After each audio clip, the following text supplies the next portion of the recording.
SwayamPrabha. Digital India. Educated India.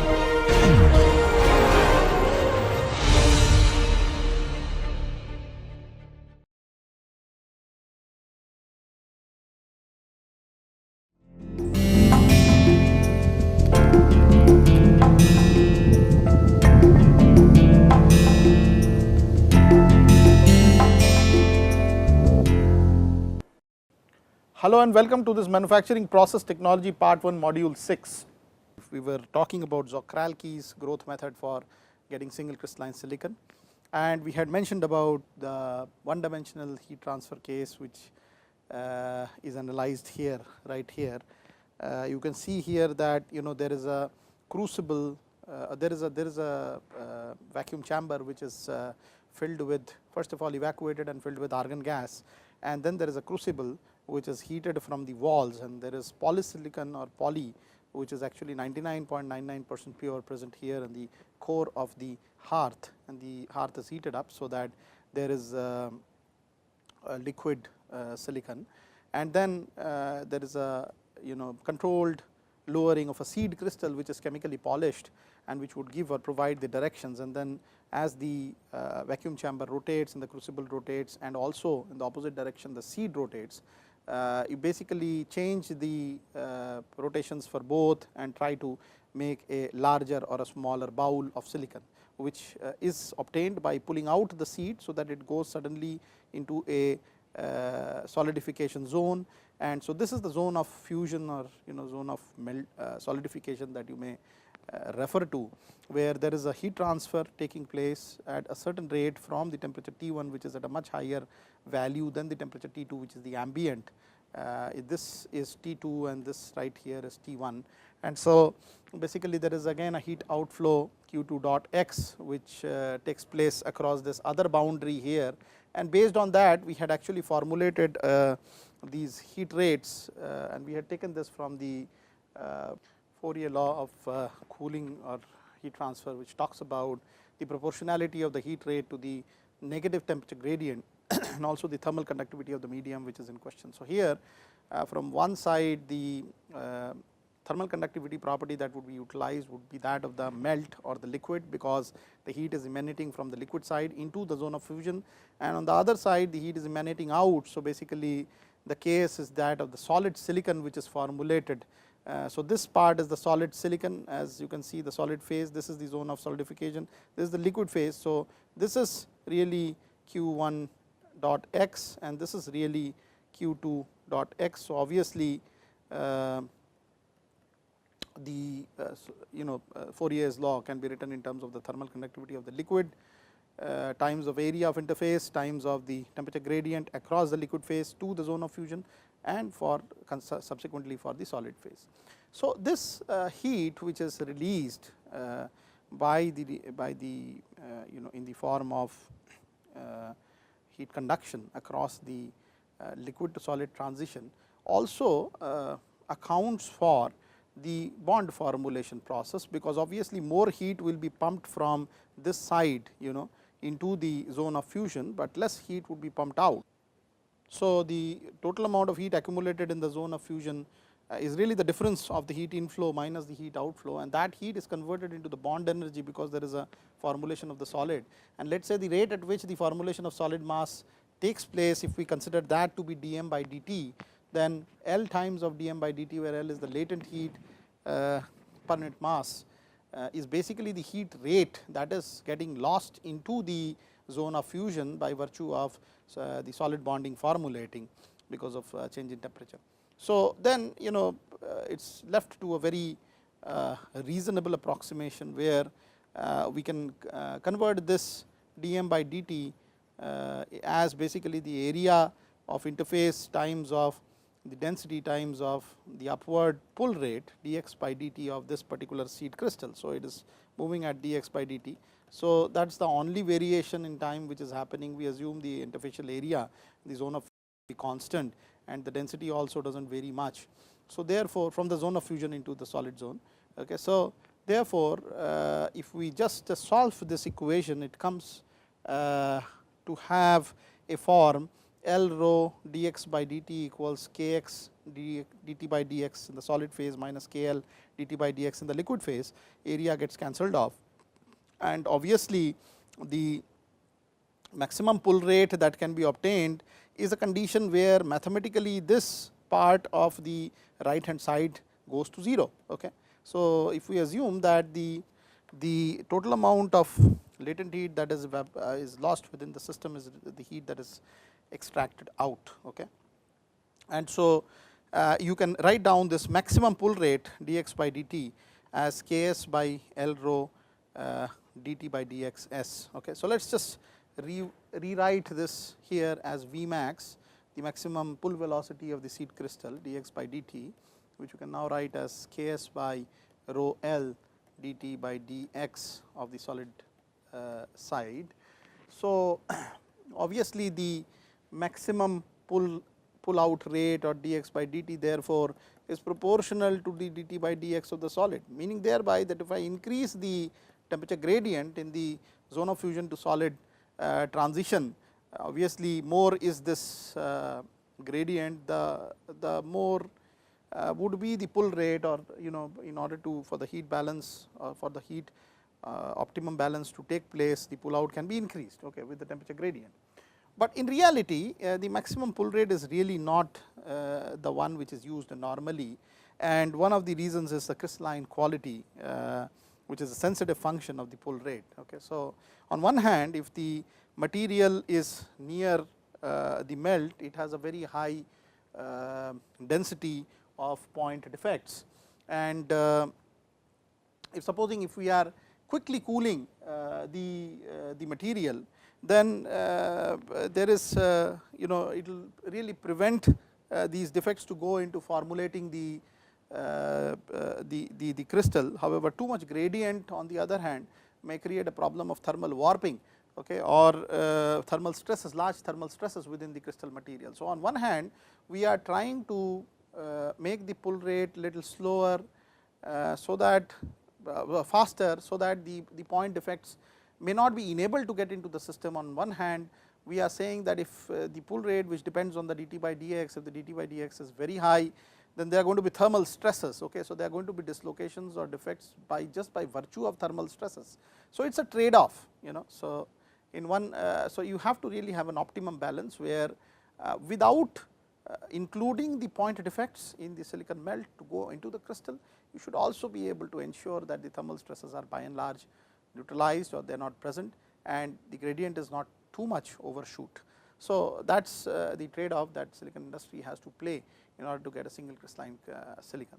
The other method that is very commonly used is a float zone, which is used normally for a smaller wafer, and here the method is a little different, because here the rod of high purity polycrystalline material is held in a chuck, while a metal coil driven by a high power radio frequency signal is slowly passed along its length.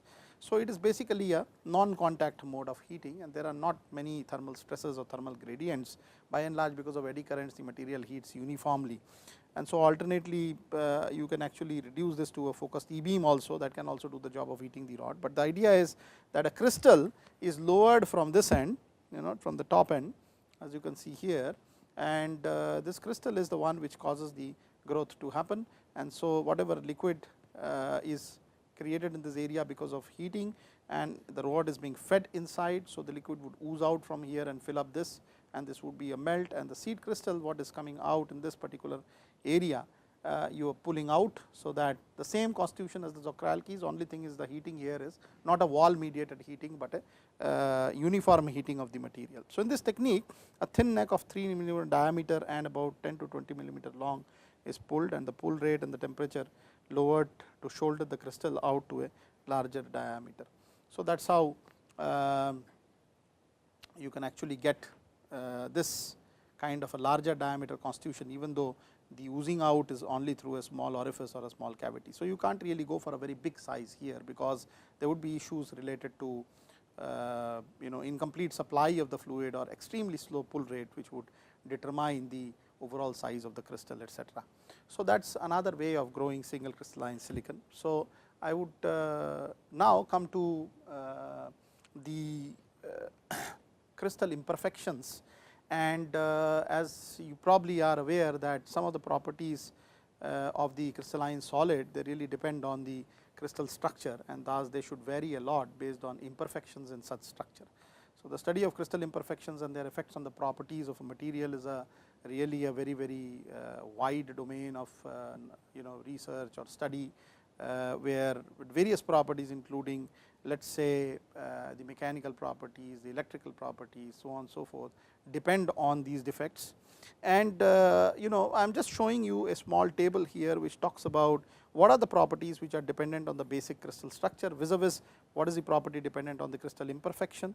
So, on one hand it is the structure which is determinant, on the other hand it is the defect or the imperfection which is determinant. So, for example, property like density would depend on the crystal structure, specific heat, coefficient of thermal expansion, melting point, elastic constants, hardness and ductility. These are some things which are structure dependent. On the other hand, if you look at properties like electrical conductivity, they are definitely going to be dependent on crystal imperfections. Think about it, you are having a doping material like a group 3 or a group 5 material into silicon, and changes the properties, electrical properties of the silicon, makes n type in one case, if it is a group 5, makes p type in the other case if it is a group 3. Okay. So, a small amount of imperfection of this material may change the electrical property considerably. Yield stress, for example, creep, fracture strength, semiconductivity, work hardening, fatigue strength, these are some of the properties which are utilized by change in the crystal imperfection. So, if we look at how or what kind of classifications we can give to the crystal imperfections, really there are 3 different kind of defects which are important. One of them is called the point defect, okay, where as the name suggests, the defect or the imperfection is about a single point. There can be a line defect where we are talking about several such arrays of points together to formulate a whole line, and then there can be a surface defect where across the whole surface it is some kind of a complete movement of the surface from the regular orientation within the crystal, which may change the nature of the crystal. So, let us look at these individual defects in a more classified manner. So, point defects, for example, they can also be subclassified into different point defects. One is where the atom can miss the regular site, another is where the atom can be of a different constituent of occupying the normal atom of a particular site, and the third is that where, let us say, within the interstitial spaces where there was supposed to be no atoms in the regular arrangement of the crystal, there is an impurity which gets plugged in. Okay. So, based on this, the point defects are classified into vacancies. Obviously, as the name suggests, that vacancy is a site which is created because an otherwise regular atom has moved out. You can see this particular figure here, there was an atom which was supposed to be there, but it has moved out, and so this creates a vacancy. The other is interstitial impurity, where the interstices, that means the site where the atom is not supposed to be present, there is some kind of a atom of the same kind or of a different kind present in such an interstice, which actually relates to a bulging out of the crystal, a change in the shape and size of the crystal, and that can be a very pertinent cause of mechanical change in mechanical properties because of the induction of such a defect in the crystal. It has basically made the crystal to already be pre-stressed from its regular orientation. And then there is substitutional impurity, which means that any regular site of the atom is replaced by a different material altogether. It is not the same atom that is substituting, but different atom which is substituting the regular site locations. So, that is how you classify the defects as vacancies, the point defects as vacancies, interstitial impurities and substitutional impurities. How they formulate, what is the usual order of the vacancy. So, at about 500 degrees Celsius, for example, it can be about 1 in 10 to the power of 10, and it increases to 1 in 300 at about 2000 degrees Celsius if we talk about a certain particular lattice. So, it is possible to increase the vacancy density at a given temperature by rapid cooling or extensive plastic deformation. Okay. So, that is how you create the point defects. Then there are line defects. Now, as the name suggests, there are more than one points which are in an array and like a line, and that moves. So, here you can see, for example, two different kind of such line defects, edge dislocation and screw dislocation. For example, there is a complete line across many such points together which comes up, and there is, because of this line, an additional plane. So, if you look at this particular lattice from varying from here to here, there is an extra plane x dash y dash x y, an additional plane which has come up here for having a edge dislocation. So, whenever there is a mechanical work which is done on this particular lattice, there is a movement of this extra plane, okay, which leads to probably a quicker response of the crystal to a mechanical deformation. Okay. So, this is called a edge dislocation. So, the dislocations can also be that instead of pumping an additional plane of atom, if I really try to shear apart or tear apart by few paces, by few atomic units, the crystal can look something like this, which is called screw dislocation. You can see that one part of the crystal, this part has been sort of in shear with respect to the other part, and there is one plane movement, okay, of one part with respect to the other based on that. So, that is a screw dislocation. Okay. So, the dislocation density is something that is a very important term here. So, you can say that it is the total length of all dislocation lines per unit volume, and so if in this particular case, if I had, let us say 50 nanometer line defects, about 50 numbers, and in about maybe 1 centimeter cube of the material. So, you can think of how would be this dislocation density. So, you have about 2500 nanometers 10 to the power of, let us say -9 per centimeter cube, which makes it 10 to the power of -6 meter cube, and 100 centimeter makes a meter. And so, therefore, you can think of the dislocation density by virtue of only 50 nanometer lines in a 1 centimeter cube volume of crystal to be as high as 2.5 per centimeter or per meter square. Okay.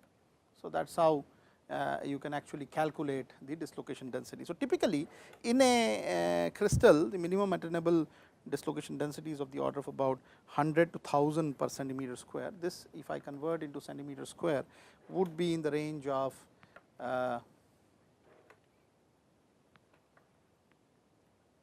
2.5 times of 10 to the power of 4 centimeter square. So, that is 2.5 10 to the power of -4 per centimeter square. So, you can think of it that the actual attainable dislocation density is of the order of 100 to 1000, which is about 10 to the power of 6 times this value. So, there are definitely maximum most of the lattice which is basically pre-stressed because of all these conditions, and that really gives a very wonderful insight into why such dislocations, or because of these dislocations, what is going to be the effect on the overall mechanical properties of the material. So, it so happens, as I am going to now do maybe in the next few slides, that the actual modulus of elasticity or the actual shear modulus, if you model it from a lattice viewpoint, and then if you try to see what happens because of dislocations, you will see that the moduluses are quite far apart, probably hundreds, probably 2 or 3 orders of magnitude apart. And one of the reasons is that when you are doing a pre-stressed lattice and trying to shear it or stress it, obviously the dislocations are going to help you out, okay, to do that. So, having said that, let us see the third different kind of imperfection which extends over a surface. So, the imperfection is known as a surface defect. For example, you can see here the lattice was moving in this direction, and suddenly because of a stress to this lattice, as can be applied from, as can be seen by these arrows here, the plane has changed into an altogether different direction. And so, basically these results in the formulation of these two parallel discontinuities between the regular direction of the crystal either way, and these are known as twin planes or twin planes, and this imperfection is known as a surface defect. So, the figure below shows a common type of surface defect known as a twin, which are normally produced when the metal is stressed at low temperature, and you can see that the grain boundaries in a polycrystalline solid can also be considered as a sort of a surface defect, because here is where there is a discontinuity in the direction of the crystal. I had earlier mentioned that in a polycrystalline grain you have one direction in this particular manner, crystal growing in this direction, another direction may be on another grain, maybe in a different randomized direction, and so between those directions there are these discontinuities which exist, which are called grain boundaries. Okay. So, these grain boundaries are similar to the twin planes, that is how you can probably envision it, and the difference that you can see from a external point of view, that is, let us say an object is stressed longitudinally, and so the way that twinning would happen would be represented here, where a permanent deformation of a single crystal under a tensile load acts or looks like this. The slip planes tend to align themselves in the direction of the pulling force, so that there is generally a reduction in the cross sectional area as you pull the specimen. Okay. So, that is how you can envision that how twining helps in sort of overall longitudinal extension process. Okay. Whereas, this is a pure shear stress from which the atomic planes are dislocated with respect to each other. So, here we are talking about the formation of a slightly different zone with a different orientation of the crystal itself between those two guarded planes, which would try to angularly shift like a pack of cards and try to reduce the cross section of the material, as you can see here right in this example. So, that is how slip and twining can be defined. So, in a general polycrystalline material, you can have several of these slip surface slips which are happening, and you can see that here, for example, you have a band of such slippages which are together. So, these are all the different bands. You can see how it has deformed in a particular direction because of a shear stress which is applied to this crystal in two anti-parallel directions on both sides, and you can see that the sort of slip lines that are generated here are about 100 atomic diameters in a regular polycrystalline